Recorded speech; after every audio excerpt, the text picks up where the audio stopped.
Good afternoon, everybody. Welcome to the Shack seminar today. And I'll now introduce our chairman to you to start the whole thing off. Frank, over to you.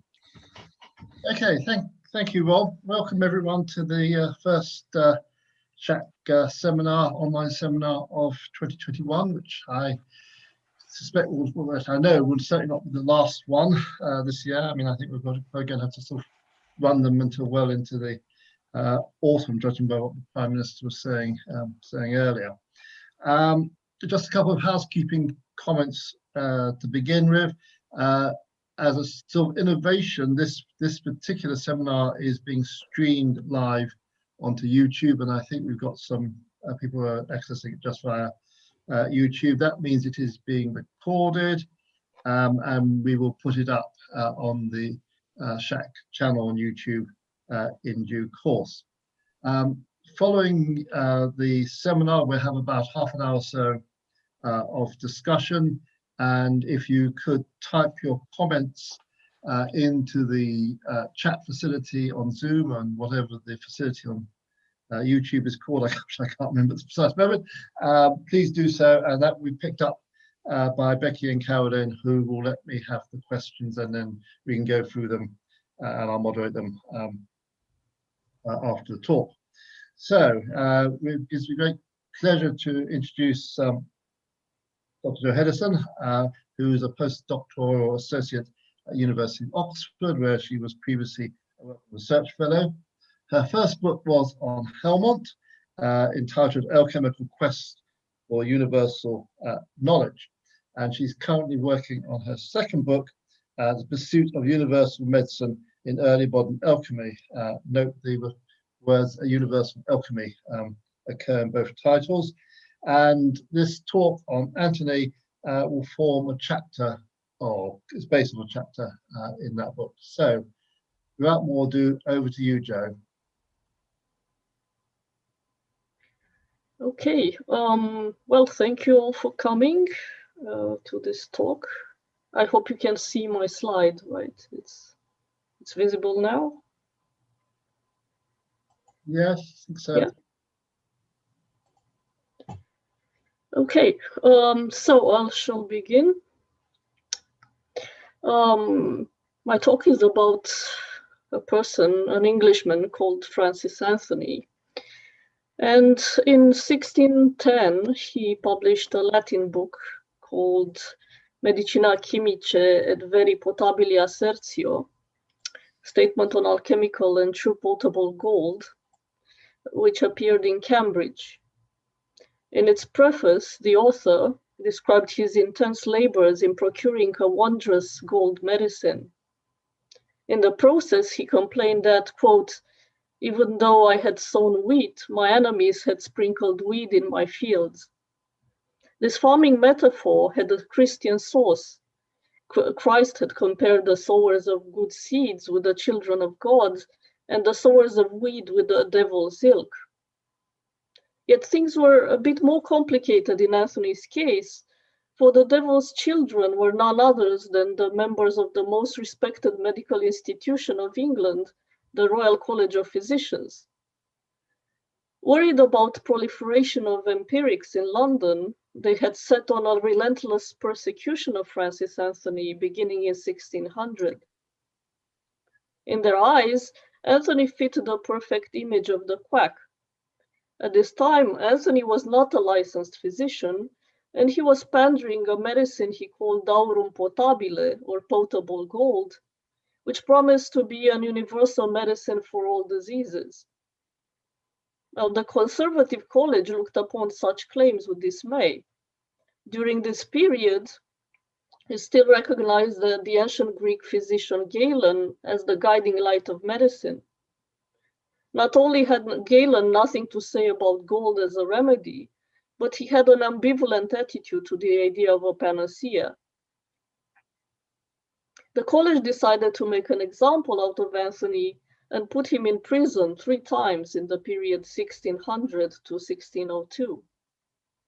It certainly did not expect that this quack would actually manage to attract attention to his persecution and use his status as a victim to become famous and wealthy. So this talk tells the story of Francis Anthony, as well as that of his potable gold medicine.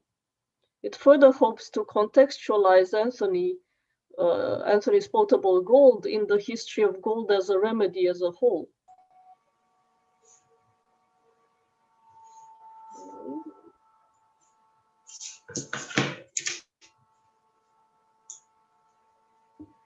So Anthony's medicine should be understood in the context of the perennial human fascination with gold. Its shininess, malleability, and resistance, combined with relative scarcity, made it a prized possession for many. Its durability in particular made some wonder whether gold might possess medical virtue. In ancient times, the medical use of gold seems to have been particularly explored in Indian and Greco-Roman popular medicine. However, the learned medicine of Hippocrates and Galen paid little attention to gold as a possible remedy. The reason for this was twofold. Medical theory considered metals unsuitable for the human body, while gold presented the additional problem that it is not digestible by the stomach. So interest in the possibility of golden medicine was, however, revived in medieval Arabic medicine, particularly under the influence of increasingly sophisticated alchemical practices. The Latin West absorbed this idea and soon went further with it. In the 13th century, physician Arnaldo Villanova famously commended gold for comforting the heart and renovating the human bodies. Many others concurred. The alchemists, writing under the name of the Catalan philosopher Raymond Lull, also contributed to the popularity of potable gold. By the late Middle Ages, the use of gold in medical recipes increased significantly. In medical and alchemical circles, the debate centered on how one could extract the supposed medical virtue of gold. Some maintained that it was sufficient to dip gold into a liquid, be it wine or the newly discovered alcohol. Others, however, argued that gold itself had to first be reduced into liquid form and then consumed. Liquefaction could be achieved by mixing gold with another metal, like mercury, but more efficiently by the use of a corrosive solvent like aqua regia. These techniques, born out of metallurgical practices, were adopted by some medical practitioners. The more learned physicians, however, pointed out that making gold liquid did not mean rendering it potable. Potabilitas implied the ability of the human body to assimilate gold without harm. However, the use of corrosives seemed to go against the principle of potability. In the 16th century, interest in gold heightened as Renaissance philosophers used ancient Neoplatonic tropes to emphasize the microcosm-macrocosm correspondence between gold, the sun, and the human being. These views were further articulated by certain followers of the Swiss physician Theophrastus Paracelsus, who himself thought that gold was a powerful remedy.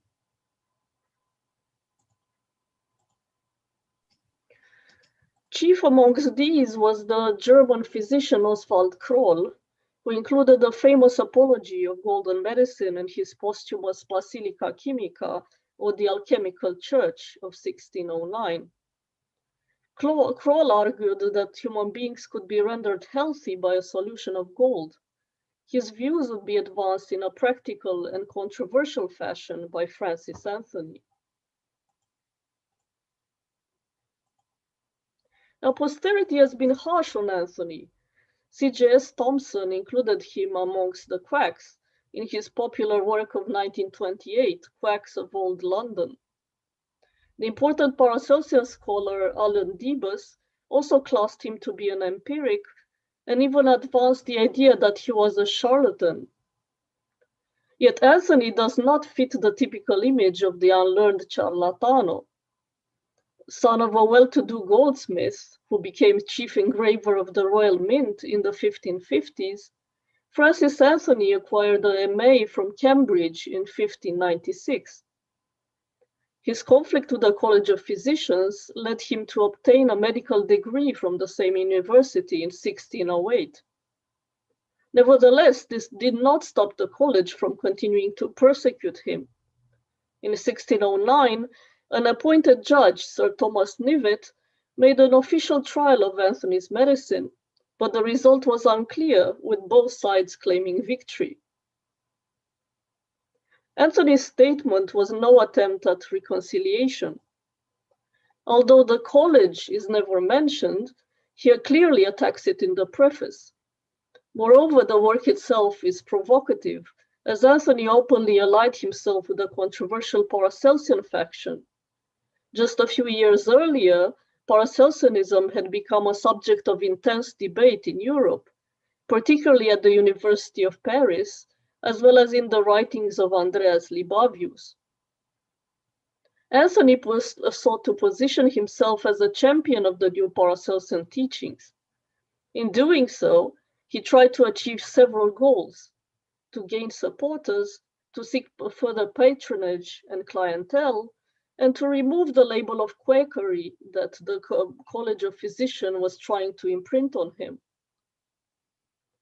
Now, Anthony's writing was uncommonly successful, at least in its two first goals.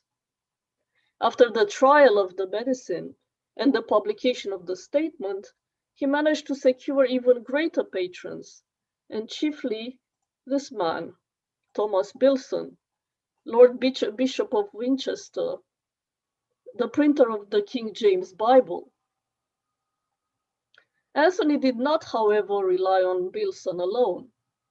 His 1616 apology claimed that, quote, there was scarce any one shire or lordship in England, unquote, that had not sent a letter of thanks for his Panacea.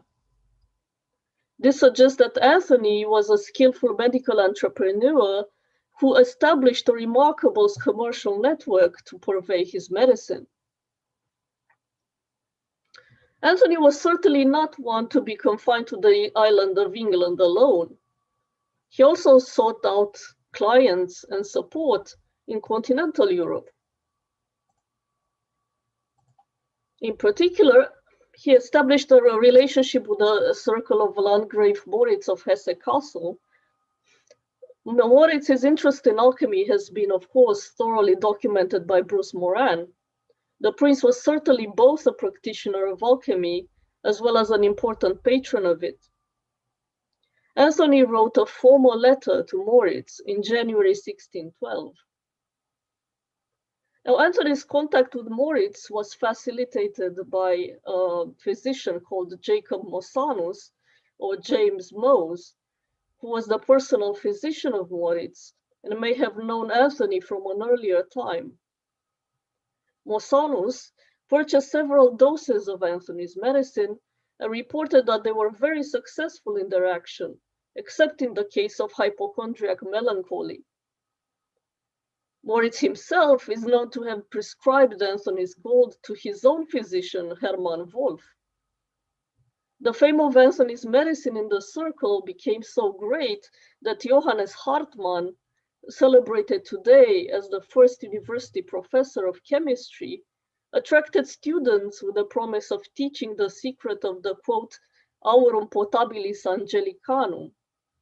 The Anglicanum was a corruption of Anglicanum, the English. So the term means English potable gold.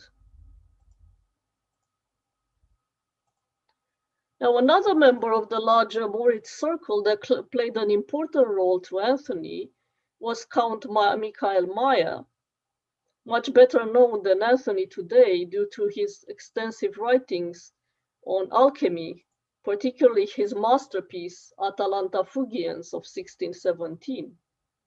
Meyer traveled to London in 1611, met Anthony, and became one of his agents in continental Europe in return for a third of profits raised on the continent.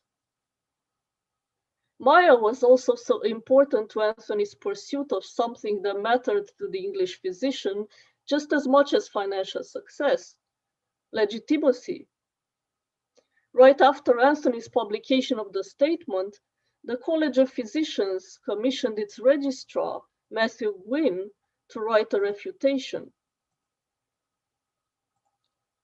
This was published in 1611 as Franciscum Antonium Succinta Adversaria, or a succinct opposition to Francis Anthony. Interestingly, Gwynne tries to demolish Anthony not by taking the side of Galenists, but by attempting to demonstrate that Anthony was an unlearned mountebank who had no real knowledge of alchemy or alchemical medicine. Anthony must have been incensed by Gwynne's reply, but his response only came out in 1616. Then an apology was published both in Latin and in English. This work is remarkably different than the statement in its complex and strangely conciliatory tone. In a letter, Michael Meyer claimed that he had actually written the apology, and scholars concur in this statement.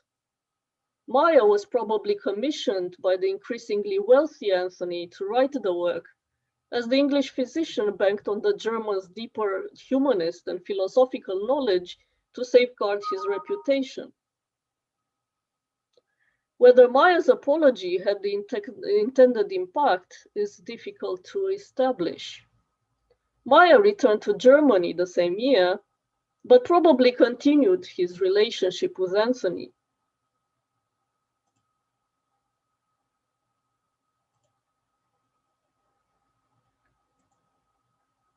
It was perhaps due to Meyer that a compilation of Anthony's two treatises was published in Hamburg as Francisci Antoni Panacea Aurea in 1618.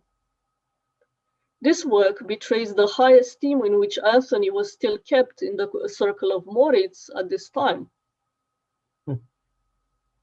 The front matter of the work bears the names of Heinrich Petreius, a professor at the University of Marburg, which was founded by Moritz himself. The cover also makes a stark claim. According to it, King James I himself had refused to condemn Anthony, maintaining that, quote, "How could I punish Anthony, who God himself has blessed?" So the Panacea Aurea marked the high point of Anthony's fame in England and on the continent.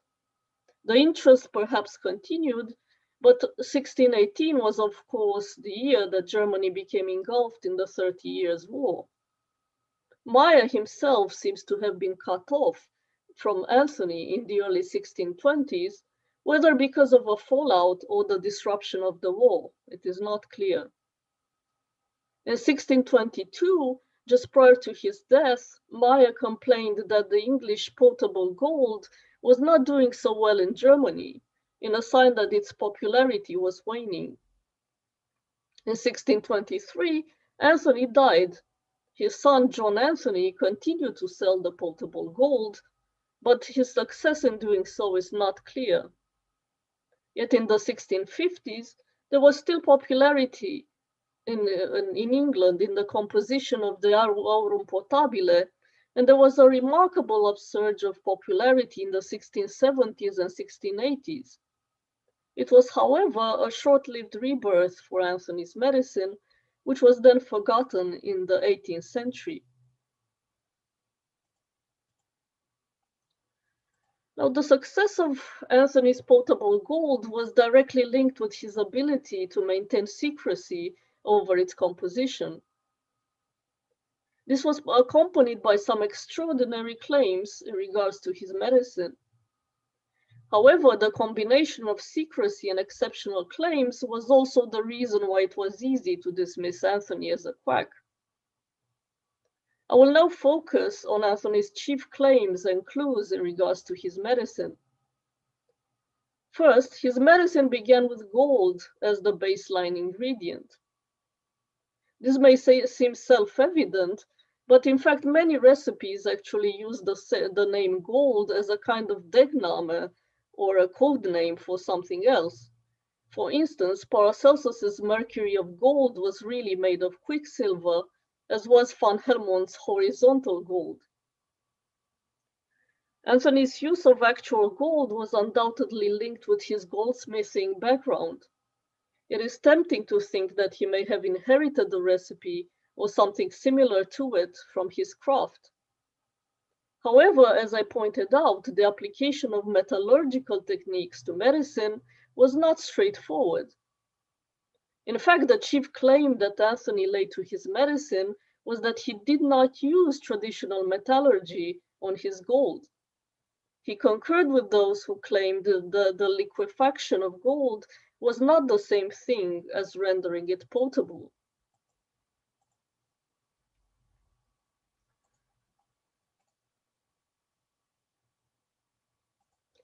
Now, the easiest and most traditional way of liquefying gold was to amalgamate it with mercury.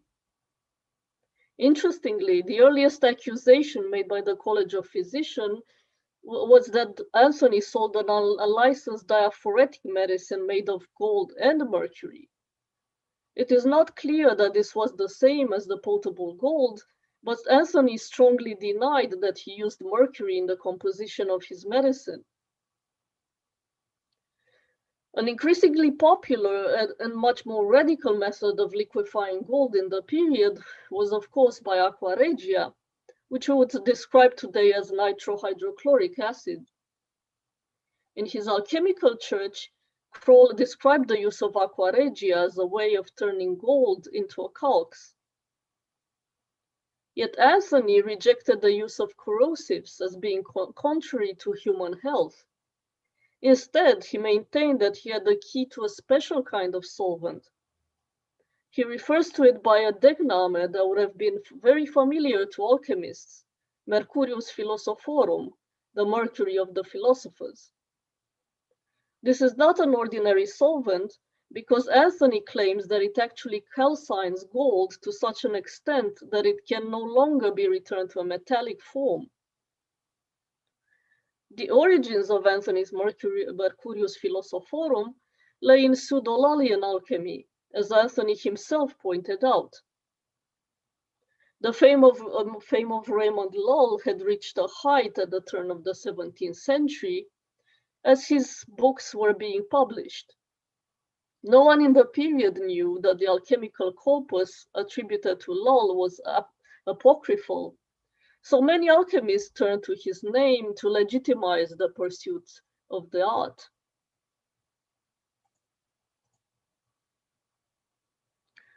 One of these was Oswald Kroll, ubiquitous in my talk, who promoted the form of Paracelsianism distinctly tinged with pseudo-Lullian views.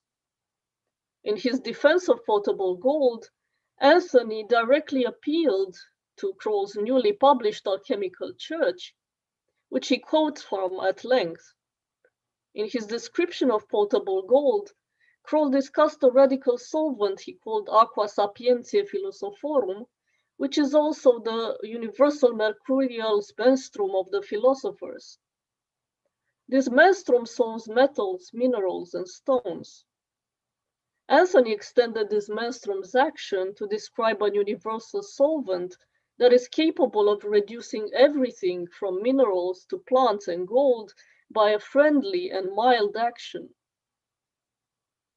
Anthony was, of course, correct in associating Kroll's views with pseudo-Lullian alchemy. The name menstruum was a typical term denoting a solvent in this corpus. The origins of the degname aqua sapientiae can also be traced back to the pseudo-Lullian vademecum, first published in 1550. Just like Kroll, Anthony does not give a clue as to the composition of his Mercurius philosophorum. However, he proceeds in offering an impressive amount of details in the rest of his recipe, which unfortunately I have no time to get into.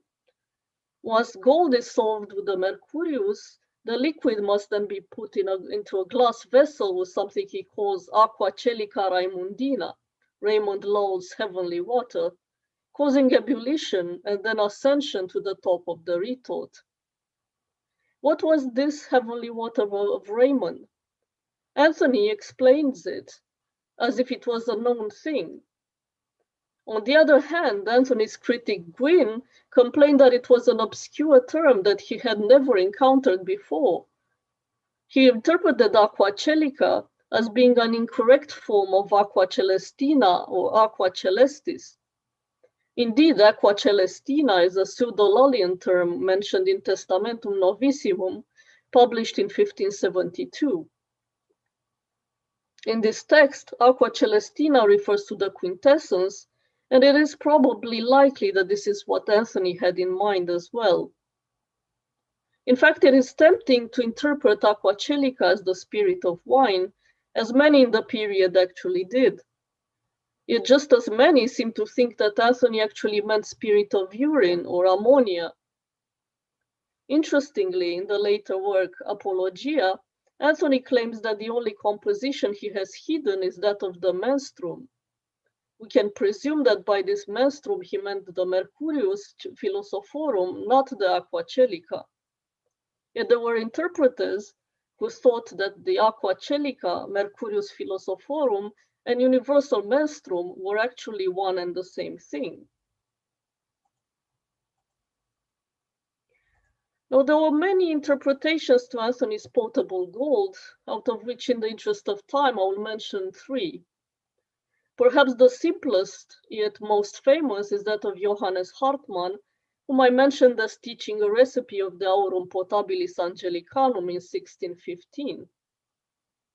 Hartmann's posthumously published Praxis Chimiatrica of 1633 contains a recipe for the aurum potabile anglicum, which says that finally powdered gold should be dissolved in aqua regia, the clear solution then treated with oil of tartar and then with sulfur, and the mixture placed in a crucible, which is then heated initially in a moderate and then a strong fire.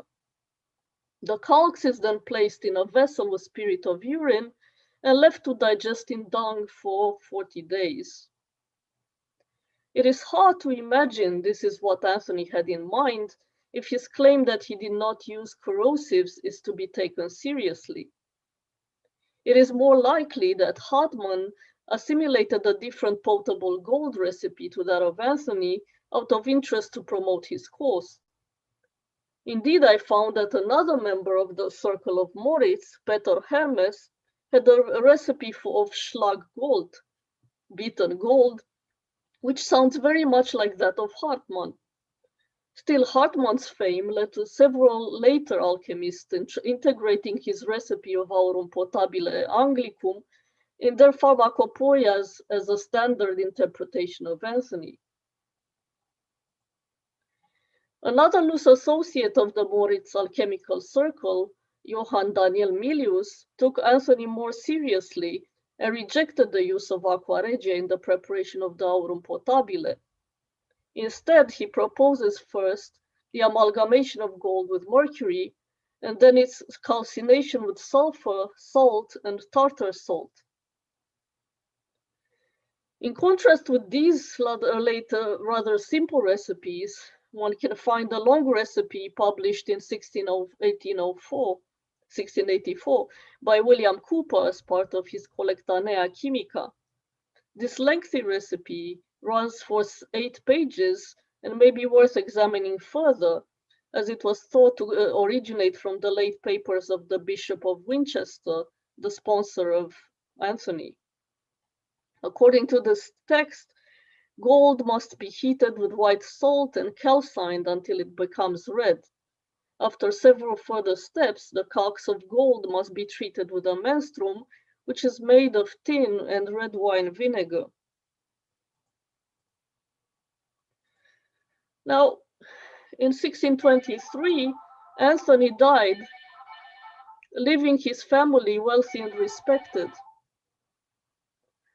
An imposing tomb was built for him in St. Bartholomew's Church, including an epitaph that praised his potable gold. Anthony chanced his entire career on this single product, and his gamble worked insofar as his fortune was concerned. Indeed, he made gold out of destroying gold. Yet his posthumous reputation did not fare as well. My perspective is that this is due to two factors. On one hand, the enduring respectability of the Royal College of Physicians, and on the other, the decline of medical applications of gold. It is this decline of medical gold that I want to touch very briefly at the end of my talk. When Anthony started selling his potable gold, the interest in gold's potential was very high. Anthony claimed that gold could be rendered potable, and it was based on panegyrics to gold that had been written by humanistic philosophers in the 1500s. Yet the same alchemists who argued for the gold's medical virtues posed steep demands on on how it could be harnessed. Anthony himself set the stake very high. He first asked that gold be solved without the use of aqua regia, and that the gold be solved to such an extent that it could no longer be turned back into itself. Sophisticated alchemists knew from the Middle Ages that the destruction of gold was very difficult to achieve. In fact, Anthony's potable gold was a puzzle that 17th century alchemy was, at least officially, unable to solve. Examining Anthony's claims in 1622, the physician Angelo Sala argued that gold cannot be destroyed even by strong corrosives, as the atoms of gold still survive in the solution. Sala made a sensible point that if such strong corrosives cannot destroy gold, a non-corrosive menstruum could accomplish much less. In turn, Van Helmont maintained that making gold was actually much easier to do than destroying it. This paradoxical statement was later reprised by Robert Boyle. These kinds of views led to a decline in the belief that the true potable gold could be achieved. The interest in gold's medical properties never quite survived the 17th century, but today the virtues of gold nanoparticles, or colloidal gold, are being scientifically investigated. Thank you.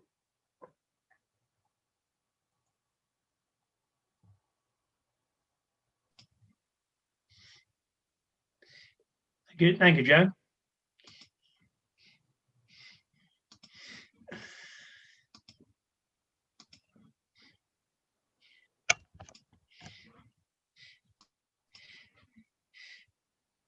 Hang on a minute. I've got to get people unmuted.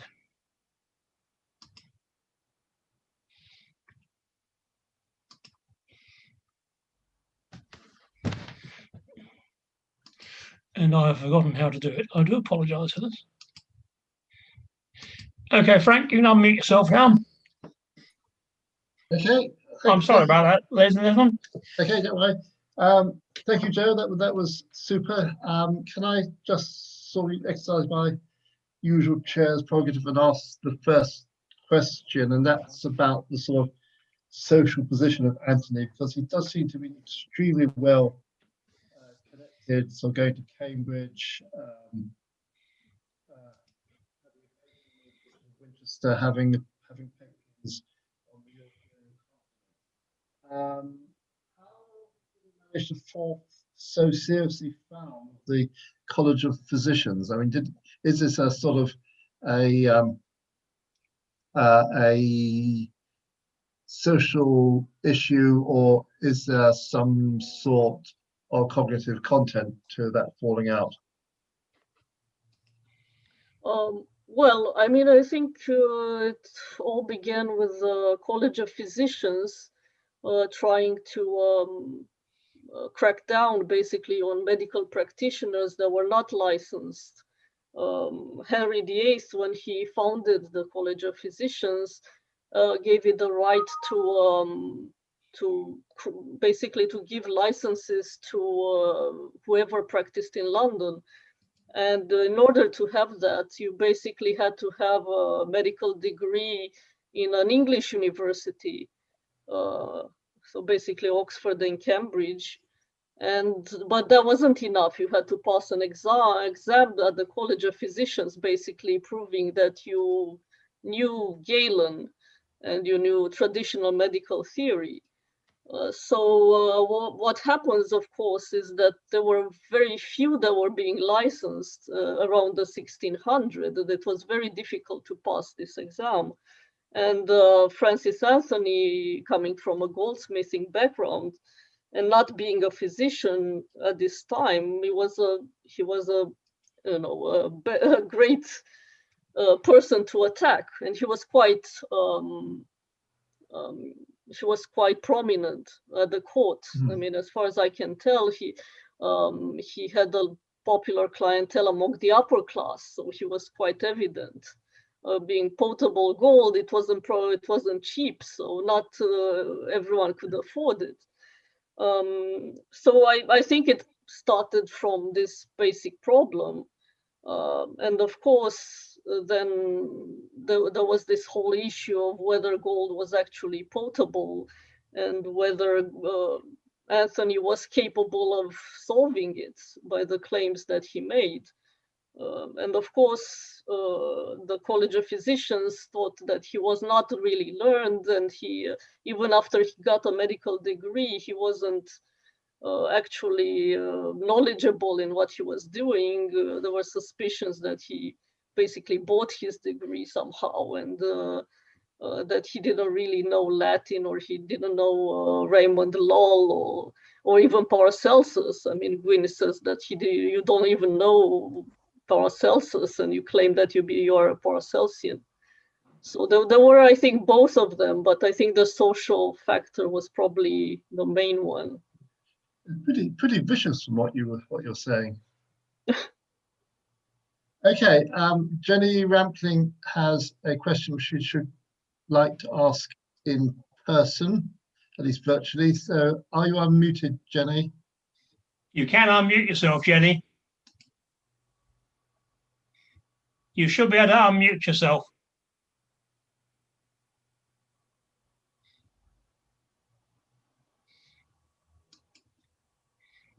She can't. Thank you for whoever just did that. Joe, thanks for the talk. It was very interesting. As you know, I'm fascinated by these attempts to dissolve gold. And I wanted to ask you if you could step back for a moment and think about the influence of Antony's work, perhaps in the context of the broader reception of medieval alchemical ideas about pretty much the same thing. Because as you well know, I've been working on the vegetable stone for many years. And basically what Antony's describing sounds a lot like the vegetable stone, which is an idea that comes out of pseudo-Lullian alchemy. It's developed especially in England by George Ripley and his followers. And it's the idea that you can't use corrosives to dissolve gold because it destroys its medicinal virtue, as you pointed out. Therefore, you need a solvent that is somehow potable in its own right. And therefore, you have the pseudo-Lullian menstruum, which is drawn simultaneously out of a mineral and a vegetable ingredient, whether that's quintessence of wine or usually some kind of tartar-based solvent.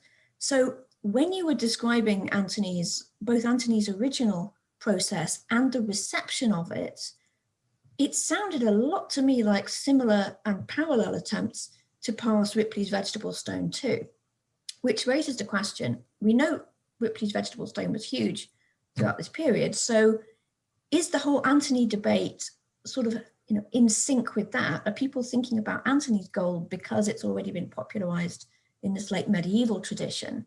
Because if so, you might expect to see the popularity of Antony maybe mapping revivals of interest in Ripley. So there's a huge amount of attention at the end of the 16th century, but also from the 1650s when you get these writings by George Starkey that start promoting Ripley as well. So I just wondered if you could say a little bit perhaps about the broader context of this reception of late medieval alchemy, and is Antony riding that wave, or is he really trying to do something new? Thank you. Thank you, Jenny. Yes, I mean, I think you're right. I mean, it's definitely an influence. So pseudo-Lullian alchemy and probably Ripley as well. I mean, obviously, Ripley's compound was published in 1591, so it was quite recent and quite popular. I mean, of course, Anthony does not make any reference to to him. I mean, his main authority, as far as I can tell, is Oswald Kroll. Of course, the question is also Oswald Kroll's influence, which is drawn from pseudo-Lollian alchemy directly. I mean, he basically popularizes pseudo-Lollian alchemy. But yeah, I mean, it seems that the idea of vegetable stone stands at the basis of this. I mean, this idea of not having a corrosive, but also basically using something that it's actually solves gold. The problem, of course, is how do you solve gold with a vegetable solvent? So I mean, it's strange because basically, I mean, basically he doesn't say what this Mercurius is, and of course, this secrecy makes a lot of people speculate on what it is.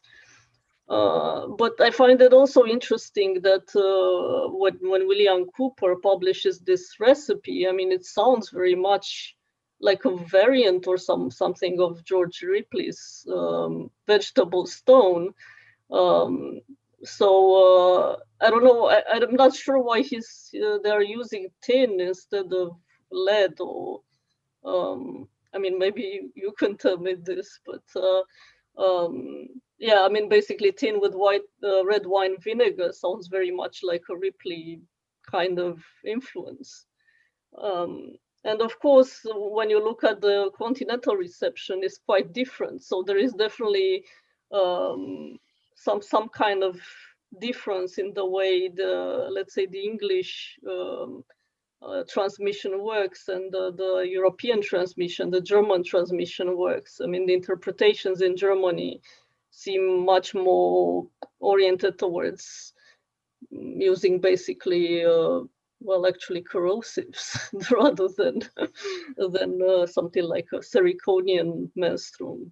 So I don't know if that answered the question, but yeah, I'm actually quite curious to know why they might use tin actually. But anyway, if it actually works or something.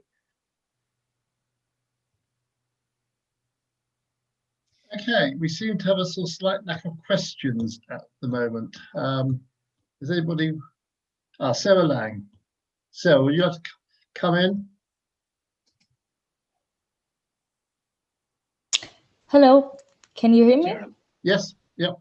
Yes, so I would like to ask, I also wrote it in the chat, regarding the collaboration with Meyer. Do you have an opinion beyond what the publication, I think you referenced the Lenke, Tilton, and so on, which arguments do you think are in favor of Meyer being the author? Because you said that you would also say so. Is there anything in the contents, because you know very well what the theory of Francis Anthony is? Because I think Tilton seemed to argue mostly that the style is much nicer, the Latin is so good and erudite, and that's what is his argument in favor of Meyer being the author. But is there anything in the argument that would speak for Meyer being the author as well? Thank you. Well, I mean, first of all, it sounds, I mean, yes, the language sounds very different than the 1610 publication. I mean, the 1610 publication and it's Latin, it sounds very, let's say, simple and, you know, a bit basic. While when you read the 1616 Apologia, it's, you know, it's very flowery, and this is probably why Hereward used this argument. But it is also in the content. I mean, the fact that suddenly, I mean, Anthony, let's say Anthony, basically he argued that Galen can be reconciled with Paracelsus, and Paracelsus is pseudo-lol. So this kind of, let's say, correspondences and reconciliation is much more typical of Meyer than it would be of Anthony, who of course did not mention Galen, and he tried to be more, aggressives, let's say, in his support of the radical Paracelsian faction. The other thing is that it is fairly obvious that it's something like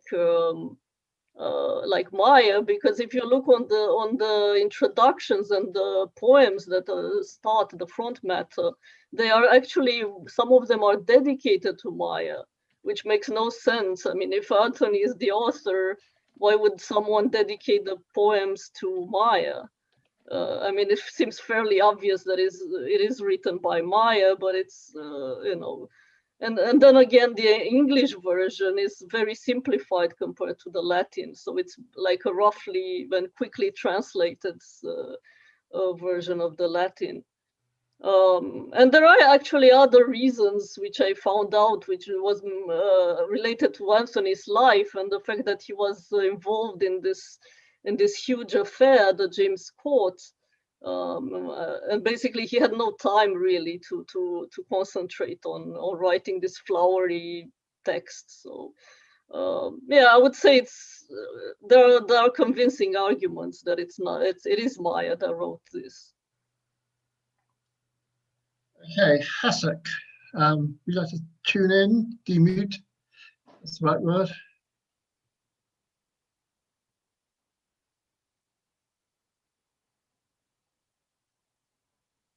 Hasek. Yeah, there's something strange going on about the muting system here. So maybe that's something we can look into later for later meetings. Thank you very much, Joe. It's a question of ignorance and not particularly about just Francis Anthony, but more generally, the idea of medicinal potable gold. Was it just obvious to everyone during those centuries that ingesting gold would be great for your health? Or were there more specific arguments given? And for example, I mean, for the Paracelsians, was gold in their system a good medicine or even panacea? Or did that not really work within that system? Well, I mean, beginning with your latter question, Paracelsianism was very much compatible with the idea of potable gold. It is interesting because Paracelsus referred to gold quite a lot, although, I mean, he wasn't very, let's say, convinced that it was the best solution. I mean, let's not forget that Paracelsus also tried to address, let's say, the lower levels of society. I mean, to find medicine that worked, cheaper medicine as well. But he does mention the different kind of solutions of gold in his writings.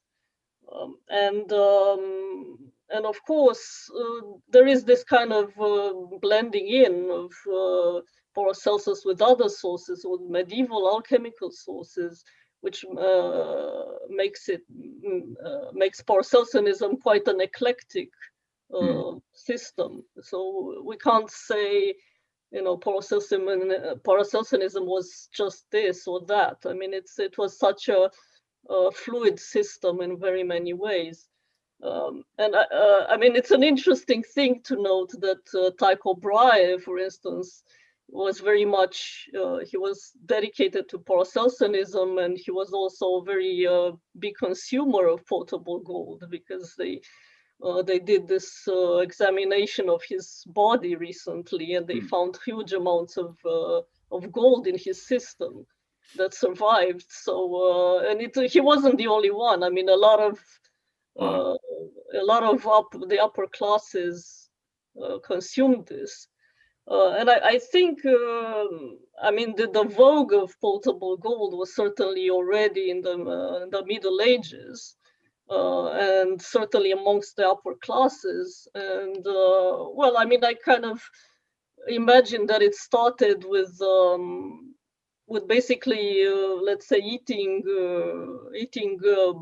food out of gold vessels and this kind of things, which, of course, I mean, gold has antibacterial properties. So if you eat from, let's say, with the golden cutlery, then it will be much, the likelihood that you will ingest nasty bacteria will be much less. So there is a certain value to eating out of gold besides of course, the status. But of course, then alchemists try to start to solve gold with the aqua regia and all this amalgamation with mercuries, and they start pandering it to let's say, church authorities, to the Pope, to the upper classes, and it seems like, well, maybe there is something into it. So, and it becomes bigger and bigger as the Renaissance goes on and the fascination with gold increases. So they kind of think, well, yeah, maybe there is something to gold, and certainly gold is very appealing to think about, and there are these correspondences that are being affirmed. So yeah, I mean, there is right. A lot of theory that could work. In theory it would work, but in practice, I mean, how do you solve gold? That was the big question, and the reason why it kind of declined. But I'm sorry if I may just quickly follow up. I mean, that's fascinating, but it also, what you just said confuses me, because I mean, if Tycho and others were actually consuming gold, I mean, that means somebody was making actually drinkable gold solutions, right? And that raises a very interesting puzzle, because we know that if you use aqua regia, the stuff you get wouldn't be drinkable. And as you were mentioning, the vegetable side, we don't think would have been able to dissolve gold. So what do you think was going on? Well, I mean, of course, you can consume, I guess, small quantities of gold, like very, very fine gold, made into like very tiny bits, I mean, you could, but that wouldn't be absorbed into the body in that case. That would be like the fancy chocolates these days with the gold foil. Yeah, and then you would eliminate it through the other end. Sorry, that's very interesting. I don't want to take up too much time. But yeah, I mean, I suppose that they did try, amalgamation with mercuries and this kind of thing. I mean, these were actually prescribed. You have someone like the Gentile da Foligno, who actually says, okay, you combine it with mercury, and then you wash it with some kind of water, and basically you drink it. So this was actually given to a bishop. So people would do it. I mean, whether they got poisoned or not, I mean, that's another question. The amalgam would work if the mercury doesn't kill you. Well, yeah, precisely. And of course, I mean, there were, this was also a time when there was a lot of disease and people would try a lot of things. I mean, there were a lot of mercury being consumed as it was, and I mean, for instance, Van Helmont used mercury quite a lot, and so did Paracelsus. So, yeah, whether it was poisonous or not, I mean, it's obvious that you cannot consume mercury just like that. But they made these fancy recipes out of them. So, and the other thing, of course, is that the alternatives were also bad. So, people were trying things. I would think that it was a time when people would be testing a lot of things and not assuming that it was bad. So. Thank you. Can I just ask about the economics of this? Because gold's a really expensive material. Does the price of gold stay steady during this period, or does it go down because of all the gold coming in from South America, or does it go up because Anthony's using so much, and his colleagues using so much gold for medical purposes? What's the economics behind all of that? Well, I mean, this is something that I still have to explore. I mean, certainly gold, as we know, ruined Spain during this time. Just the invasion of too much gold into Spain basically destroyed the economy. I mean, debased the values. So I mean, it's something to still be explored. Whether it certainly helped, alchemy do more, but at the same time, it still remained an inaccessible item for most people. I mean, if you look at the cheap versions, they usually did not contain gold at all. So they might call them gold, but they were not gold. So at least for the lower classes, it remains unreachable. It remained basically something that the rich did, and they continue to do until the 18th century. I mean, we have another case I read about this nobleman in the 18th century in Sweden, who actually recommended just drinking gold, and eating gold in filed gold as well. So he would consume large quantities and of course eliminate it, but he said that just the fact that the gold passes through your system is actually helps you be more healthy. So that was his theory. I'll give it a try sometime. Well, one last question from Jenny, and we'll wrap up. Jenny, you need to demute. Thank you. Yes, I got the message this time. Thanks again. I think this conversation about medicine is really interesting, and I just wanted to ask you, Joe, how do you think Anthony sort of catered his approach, the way that he was basically selling his remedy, that differed from other alchemical approaches of the period? Because obviously, if you're selling an alchemical remedy that's aimed at medicine, you're going to pitch it differently to one that's aimed at transmuting bullion, where you might have a different target audience in mind or a different kind of patron. So it's interesting that Moritz is someone who was really interested in alchemical medicine, and he seems to have been targeting Moritz as a patron. And I just wondered if you could say a bit about how you sell yourself as an English alchemical physician, as opposed to someone who's just transmuting metals. Yes, I mean, one of the aspects is that Anthony actually kept saying that his gold does not transmute. So he actually tried to distance himself from transmutational alchemists. And this is an issue that was actually very prominent in the Moritz circle. Jacob Mossanus, who was the ally of Anthony at least for a while, kept basically writing to Moritz these desperate letters that he shouldn't hire people that claim to do transmutation. So he kept saying, don't hire this guy because he's claiming that he will transmute gold, and he would say transmutation is such a rare thing and such a it would be basically at the end of everything. It would be kind of like the most, let's say, the superior form of alchemy, and it shouldn't, people that write this kind of things have to prove that they know medicine first.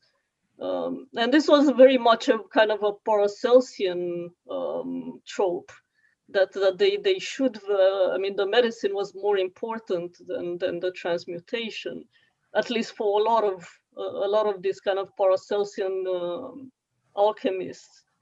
And pseudo-lao. Yes, of course, that's precisely the point.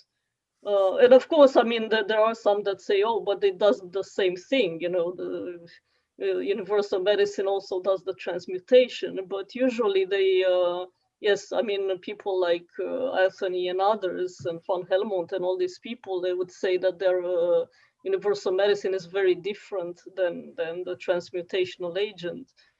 And I think it's they address very much the concerns of basically utilitarian purposes of appealing to the nobilities, of course, the desire to live a longer life. They talk about, renewing your youth, becoming,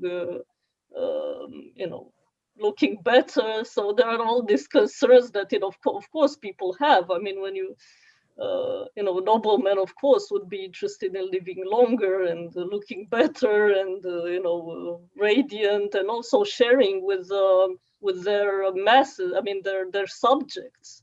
There is also this line that, if you do this, you will help your subjects, and you can sell, can give it to you can be loved and all that kind of stuff. So there is all sorts of lines that they use, but I think a lot of it has to do with the idea of living longer and being still powerful, or feeling younger, feeling stronger. So there are a lot of advantages that noblemen and monarchs could get out of just a medical product, I guess.